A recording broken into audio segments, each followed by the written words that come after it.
গত মাসে বেড়াতে গিয়েছিলাম কেরালায়, যেখানে ব্রেকফাস্ট বা লাঞ্চে একবার তো পিৎজা খেতামই। আজকেও সকালবেলা উঠে হঠাৎ করে ক্রেভিং হলো পিৎজা খাবার। বাট এত গরমে পিৎজা বানানো মগের মূল্য নাকি? দেন এলো দারুণ একটা আইডিয়া, তোমরাও এভাবে কিন্তু ট্রাই করতেই পারো।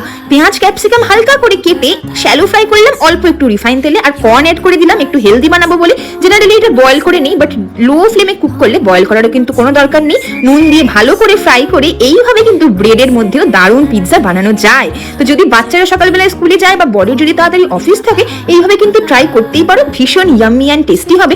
ওপর থেকে সমস্ত ভেজিটেবল স্টাফিংটা দিয়ে দিলাম, আর মন ভরে চিজ, নইলে তো পিৎজা মনেই হবে না। তারপর একটু বাটার দিয়ে একদম লো ফ্লেমে ঢাকা দিয়ে 10 মিনিট কুক করো। কেরালার হোটেল থেকেই আনা এই সমস্ত চিনি আর কফি দিয়েই বানাচ্ছে একটা কোল্ড কফি। আইস কিউব দিয়ে ওটাকে ব্লেন্ড করবো, আর এদিকে দেখো সবটা চিজও কিন্তু একদম গলে গেছে।